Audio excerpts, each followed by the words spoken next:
Umarangkada ngayon sa ilang kalsada ng Maynila ang 10 makukulay na floats sakay ang mga bida sa mga pelikulang kalahok sa Metro Manila Film Festival o MMFF. Yan ang ulat ni Gav Villegas.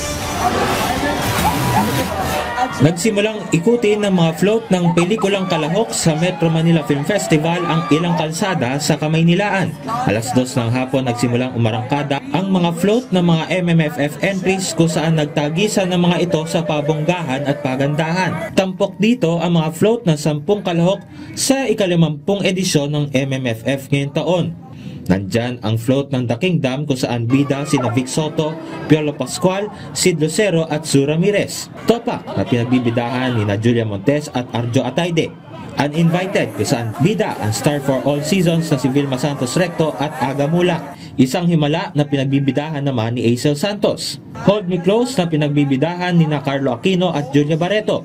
Espantaho na pinagbibidahan naman ni Judy Ann Santos Agoncillo at Lorna Tolentino. Pinagbibidahan naman ang love team na sina Seth Fidelin at Francine Diaz ang pelikulang My Future You. Bida naman sa pelikulang And the Breadwinner Is ang komedyanteng si Vice Ganda, Green Bones kung saan bida sina Dennis Trillo at Ruru Madrid.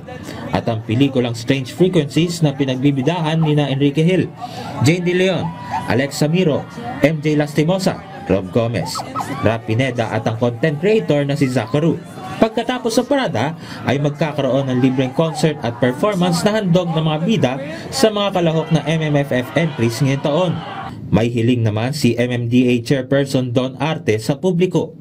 Sana po suportahan natin ang 10 pelikulang kalahok sa 50th edition ng MMFF. Marami po tayong pelikula sa iba't ibang genre. Piliin po natin kung pwede po panoorin po natin lahat. At sana po huwag natin makilikin yung mga pirated copies kung may lumabas. At panoorin po natin ang pelikula sa mga sinihan. Ipapalabas sa mga MMFF entries mula December 25 hanggang January 7 ng susunod na taon.